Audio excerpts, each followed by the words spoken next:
Hi everyone, my name is Thomas. Welcome to our charity stream 2021. 7 team members of our company are going to do a presentation each over the course of 3 days. Most presentations are going to be in-engine, right? Either Unreal, Unity. If you're a VFX artist in the industry, you're usually working in engine. But my presentation is going to be very different because it's about how do you plan before diving in engine. So this one is going to be actually pretty accessible. Everyone can draw. One image, it's so much more clear than words. If you want to share your idea, you can share it with your teammates, your client, depending on like your studio situation. So for those of you who never worked in the industry, concept arts are quite frequent. Let's say your lead or your art director might give you a concept art to go along with the task that you're given. Let's say someone tells you, hey, we need a fireball. A fireball can look like a million different ways. It's easier if they just like sketch something, send it to you, or at least sometimes they will give you like a reference from another game. They're like, we want like this. And it helps out a lot. So here I'm going to share a simple example from a game we're actually building in-house. The reason I'm using this as an example is just like the sketches are very simple and crude. So here is little concept art, nothing crazy fancy. This was never meant to be shown outside the studio, but it's just like to show a move that these little characters in our game can do. So they're little like aliens. This is not the final design. It's just a representation of the body shape. But basically you can pummel the ground and it's going to affect players around you. So that's like a gameplay situation that needs VFX. And let's say your lead tells you, hey, we need a shockwave. How is your shockwave going to look like? There's a million ways it could look like. So maybe they'll give you a concept art. In this case, this is a simple sketch, but there's already a lot of information in there. The color already, we have an idea what it's going to look like. We can see like this shockwave is actually like 3D. It's not just like flat on the floor. It's actually going to be a mesh in 3D space. And our game has a very simple aesthetic. Like the characters are very, they have simple proportions. So here we want our VFX to match that. So you'll notice the little spikes, they're pretty spaced out. They don't have a lot of details. And this is all on purpose because the same VFX of a shockwave could be done with like a lot of tiny little jagged edges if you want it like very detailed. But in our case, it would clash. So already with just one drawing, we're communicating to the artist what it could look like. And then the idea here in this presentation, we're just going to have fun and go even deeper than this. So this is kind of standard. Either you get one concept art or nothing. But what can be fun if your production allows it somehow is to actually do more than one images to your concept art. Because if you look at this, you can see the look, but you don't know what led up to it and how it ends. It's like up to interpretation right now. But if I do just one more drawing, already you can see how it animates a little bit. You're like, okay. So this is actually going to grow and open up on the side. And you can tell too that the spikes are eroding. So like this is probably going to be done via texture where it's going to like get crunched over time. And see, just 2 drawings is different. Like you already have much more information. So now I'm going to jump in my drawing software, which is going to be Krita. If you've never heard of Krita, it's basically a free equivalent of Photoshop. So in my presentation, all the softwares I'll be using are free.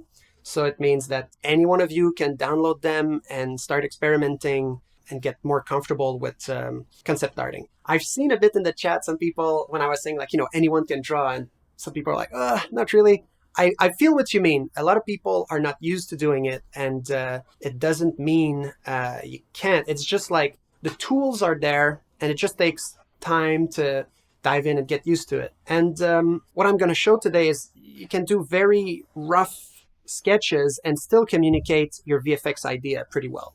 All right, so this is Krita. It's pretty much like Photoshop. Here to your right, you have your channels. Your layers, sorry. And I'm going to click this little plus button and create a new layer. So here we're going to do as if we're in the game industry, we're part of a team, or we're working on this game with the little goofy aliens. And let's say we need a teleport at the beginning of our level. So when the level starts, the little alien spawn in the level. And that's your task. You have to do a VFX for that. And if I just tell you that, I'm pretty sure all of you had a different idea in your head of how it was going to look. I want it to look like a beam coming from the sky so that it looks like they're being beamed on Earth from their mothership. So I'm just going to start drawing here. And once again, little disclaimer. This is my first time, well, streaming, so obviously it's my first time drawing on the stream as well. So, yeah, if it doesn't look amazing, sorry about that. So, I'm going to start here. And one of the things I wanted to say too is what we're trying to share here is how... so, doing a concept art can be like a bit intimidating for some people because, once again, if you're not used to it, if you're not feeling confident, like, oh, like, why would I waste time? It sounds like it's going to take a lot of time when I can just jump in. I'm more used to these tools and I just want to get going. And, I totally get it. But that's kind of the point here. You'll see how we get something quickly that we can share with the rest of the team and start like brainstorming together maybe. So here I have the beam and I'm using these two colors like kind of a hot core. And here we go. Another thing I'd like to say too is, concept arts right now, like I'm preaching like, oh yeah, try to do it. It's fun and it's cool. But of course, it doesn't fit with every single game production. So it really depends on your team, really depends on your studio, depends on the game you're working on. I've seen all of it, really. Like I've been on a game, on games where like my lead wanted me to do concept art. He was like, oh yeah, that's a great way. Like he gives me a task and I get to sketch what I'm thinking it's going to look like. And then we would like review it. So like, 30 minutes after he gave me a task or 1 hour, we can already talk about the effects to get the effect together. And he can be like, oh, well, this color you chose is not what I want for this effect. So we can already adjust that. And he can be like, oh, well, this is too big. This part is too small. And then you can have an idea too, like gameplay wise, maybe there's some issues with it. So yeah. And then I've also been in other game studios and other teams where really it's more like the lead or the concept artist, they give you a concept art and you just follow that. And then it's a bit useless for you to do your own, right? Concept arts are definitely good if you're part of a small team as well. It's a great way to get the discussion going. So here we're already touching one of the aspects that I like about this process. So as you can tell here, we have 3 frames. We have the beam starting in small, and then the beam grows wider, and we have like this impact on the floor. And then the beam starts dissipating, and the shock wave grows bigger. And here I want my character to start appearing. And in this teleport, like there's many ways it could be done. Is this going to be like a Star Trek type teleport where, your character is already standing there and gameplay wise, you're already ready to move? Like that can be an approach for sure.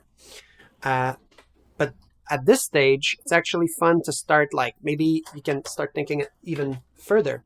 So maybe we want our little alien here to warp a bit mid-air and add a bit of personality to this game moment. So I'm going to draw him like floating like this. And I'm actually going to paint him all black because this is just a representation to say, well, maybe we're doing something with the shader here on this character. Maybe he's not already regular shader. Maybe he's glowing or silhouetted or something. So here we go. We're a little alien. And I'm just going to give him his little eyes like this. And a little cheap and dirty trick I like to do when I'm drawing something like this and I want to communicate that a character is floating or not is you just draw like, just draw like some little black lines underneath. And right away you can tell, oh, this character is currently floating. Because if you're doing a very rough sketch, can be hard to get an idea of perspective and where your character is relating to the ground. So just a little trick. So now fourth frame here, the beam is still dissipating, even wider now. And this shockwave on the floor, so like it started here, it's growing, so it's going to keep growing here, but it's also going to start to be a bit eroded, so it's not going to be a full connected ring anymore. It's going to be more like little pieces here and there. Here we go. And see, the way I'm representing how the beam dissipates is with those lines, but doesn't mean it'll look like that in engine once again. Like it's more about communicating the feeling here. So I'm gonna draw this dude. Now his shading is normal, but he's still floating a little bit. Gonna give him a little surprised expression. Once again, very rough concept art. Hope you didn't come here for drawing lessons. But this can, you know, give inspiration maybe for the animators that are going to animate this character later. Here we're going to need a bit more space.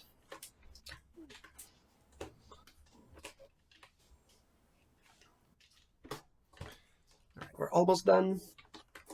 So now our character is going to be lending. Actually, we're going to do one last bit of the little things on the floor. The little energy shockwave is really almost dissipated now.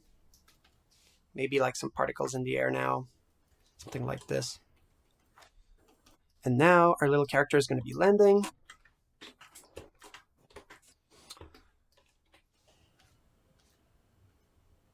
So the idea, for me, the idea that like they look surprised when they teleport is kind of funny because, you know, teleporting is probably the main way of transportation for these little alien beings, and yet they're still not used to it.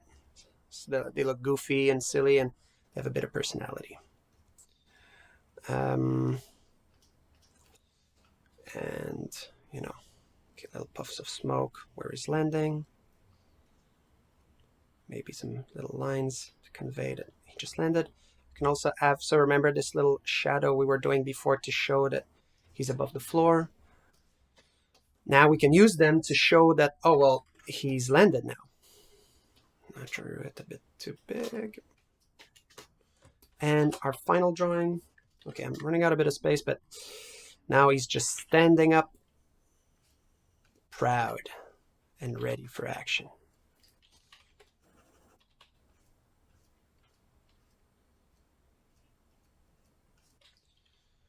Look at this little guy. So obviously, normally I would spend a bit more time on each drawings, but this is a live stream and I don't want to take too long. So right away, if I told you before, hey, I want a teleport happening in the game, now, like this took, what, less than 10 minutes, I guess, and nothing fancy, like I'm not doing crazy shading, this is not like super impressive, but with this, what's cool is not only are we already figuring out, okay, a color scheme, we can also start a discussion with, you know, the programmers of the game, because in the game, maybe they had it planned so that when the teleport happens, the character is already standing still, but now we can have a little meeting, everyone talks about this little game moment, and it's like, oh, like, how about the character spawns in midair like this? Wouldn't that be cool? And then, okay, how is that going to be handled? Is this going to be like, because maybe your game has physics, so maybe the character just falls with random physics automatically. Or maybe you want an animator to actually like make him float a bit and land in a funny way. So already you get to know which department is going to touch on this. Someone might raise a flag. Hey man, gameplay wise, we can't have him float because in our game, that doesn't work. So already you know, and it changes your approach a little bit. So yeah, that's just the idea to just start a conversation early with everyone involved. You know, what I was saying earlier, it really depends on your game studio, the game project as well. A moment where I feel like I don't storyboard is if I work on a very big game that has been going on for a while and has a lot of game assets already in, a lot of textures, a lot of shaders. And when games get really big like that, sometimes they want to limit the amount of new looks and new VFX. So if I work on a game like that and someone tells me, hey, we have an electric weapon, I might not like sketch it because I might sketch something, get attached to, I want it to look like this. And then you get in game and the electricity doesn't quite look like this. So now you want to make your own and whatever. So it really depends on, the studio. It's just that this is a cool tool to have up your sleeve, maybe for yourself, or if you want to share ideas with others. If you're a lead, or if one day you get promoted to lead and you need to sketch stuff for your team. So that was it, very brief. Now, this is already a bit overkill, like in most production where you're pressed on time and you got to go fast. But we're going to go even more overkill here for fun. And we're going to animate this because this already is much more clear than just having one image. But if we're adding a timing dimension to this, it's going to be even more clear. So we're going to dive into another software. I'm going to close this one. But what I would do here for this next step is I would save each of those frames individually. I'm just not going to do that here on stream because it takes a while and it's a bit boring. But I'm going to show you the result here. So this is like the same concept I did like a few days ago when I was rehearsing. And I did take that time to like save beam 1, beam 2, beam 3, all the way to 6. So it's the same stuff. And now we're going to open a software called Davinci Resolve. So Davinci Resolve is another free software. So once again, if you're liking what you're seeing today, you want to try your hand at sketching stuff and turning it into a little animation, this is all accessible, all free. So this is a software where you can edit, do compositing, do color correction, even like work with sound a bit. And this is what it would look like the first time you open it. Very cool software. I'm a big fan. On your left, you've got your bins. And here, right-clicking on your bin, you can create, or in your master area, you can create a new bin. I'm going to call it frames, but it doesn't really matter in this case. And now I'm double-clicking in the frames folder. So now I'm going to drag my frames here. We have all 6 frames. And as you can see, I named them like teleport A, B, C, D, E, F instead of 1, 2, 3, 4, 5, 6. Why? Because Davinci Resolve, it's really designed for live action. So by default, if it sees a bunch of numbered images, it wants to merge them into a single video file. So that's annoying because right now what I want is to take each of those frames and give them different duration. And so that's just the way I found. Like when I save my frames, I save them with letters in their names instead of numbers. And it's just easier this way. So let's bring our first frame in our timeline, which is at the bottom here. So we just drag it. And already we can tell, oh, it created a timeline automatically as well. But here, the timeline is not fitting the image size. So we have like these big black bars on the side. So let's fix that. So I'm just going to take my frame and move it one layer above. So now we have an empty layer and we have a layer with our image. And I'm actually going to move my screen so you can see this next part. Okay, at the bottom here there's nothing, but if you click on FX Library, you're going to open this new tab with a lot of cool stuff. And one of these is solid color. So I'm just going to drag and drop this underneath. Nothing changed because by default, the solid color is black. So I'm double clicking on that. So now I turn it to white, and now we can't even tell that the picture was not like filling the whole image. So I'm going to move this a bit because I want the first few frames to start with no VFX, and then it starts like around here. And then I bring all my frames. So frame 2, frame 3, frame 4, frame 5, and frame 6. And now we're going to look at what it looks like. Hopefully it won't lag for you on the stream, but the timing is super even, boring, and that's not what we want. I mean, already you can tell that there's something there. Like that could be okay, that could be fun, but let's give it more personality. This is the point of this exercise. So what I'm going to do is I want the beginning of the laser to be very quick. So our game is, you know, cartoony style, slapstick humor. So VFX should feel quick and have a fun rhythm to them. So this is a bit longer. This is longer. This is longer. Maybe even more. Let's have a look now to see. Yeah, that's not so bad. So it's like landing and then he's ready. So, you know, could refine this some more, but you know, when I was saying before how quickly it took us to get these drawings done in Krita, that was nothing right now. Like that was less than 5 minutes. I mean, obviously I was explaining a bit the software, but it's so quick and already you can have an idea of a timing and share it with the team and everyone gets to approve before you work on it. So yeah, that can be useful. That's already kind of it. I'm just going to show one more tip here in Davinci because we're in here and I love this software and I think it's pretty cool. So what I'm going to do is I'm going to select all the frames here, right click and create a new compound clip. So now all of this is considered like one, not one file, but one clip, one video at this point. And what we can do is go to Fusion. So I was mentioning before that there is a compositing software in this program. So this is Fusion. It's node-based, unlike if you're more used to After Effects, which is layer-based, this is nodes. So it starts from the media in and it goes to media out, and you can put stuff in the middle.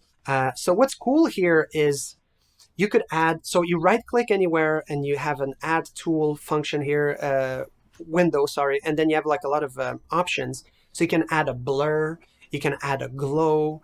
Let's say like I would be working on a VFX, an explosion VFX. You could add bloom or glow like specifically on certain frames because maybe you need to validate with the rest of your team, like your technical artists, like when the post effect gets triggered and stuff like that. In my case, I'm just going to transform, add camera shake. So it's pretty cool because in this, you have just this node that creates like camera shakes just like that. So let's put it in. And now we got this camera shake. Obviously, right now it's not been tweaked and it's a bit ugly. So if I look at this, we need speed to be crazy and overall strength to be pretty low. And now this looks more like a vibration of an impact, right? Of course, right now it's constant, so it looks bad. So what we're going to do is we're going to animate the overall strength. So what's cool in Davinci is all of these little key icons. These are keyable functions and attributes. So I'm going to go to the beginning here, and around here is when I'm going to add a bit of vibration. So set a key at 0.18 in my case, and I'm going to go back one frame and set it to 0. And then we're going to keep playing, and then maybe by the time the character is about to stand up, it's back to 0. So it starts with 0, goes high, and then like goes down. But right now this is all linear, of course. And so it looks a little bit like that. Nothing crazy. What you can do for fun is maybe somewhere in the middle, lower it even more. So it's like kind of a curve, but it's still linear, but it does the trick because we don't want to spend too long here. So if I go back here in my edit, we quickly added a sense of impact to the whole thing. Here I have another example of when I tested this before. I even went a step further and I added, I don't know if you can see it well on stream, but there's a very subtle like zoom out, because maybe this little cutscene moment of your character like spawning like that was like you want to share ideas once again. This can help the animator to think, oh yeah, that's cool if we do like a pull out or whatever. Just adds a bit of personality. So that was it. Super simple stuff. Yeah, hopefully this made concept arting seem accessible to you. There's a lot of tools. It's a conversation starter. And yeah, that's it for me. Of course, that was day one. There's 2 more days of presentation. Tomorrow, I think we have Matt and Kevin and they will be presenting in Unity, I believe, and it's going to be more technical. So if you watch this stream and you're like, concept arts, it's okay, but I want to see stuff in Engine, you're going to be more than happy for the next 2 days, for sure. Thank you so much, everyone. See you tomorrow. Have a great time.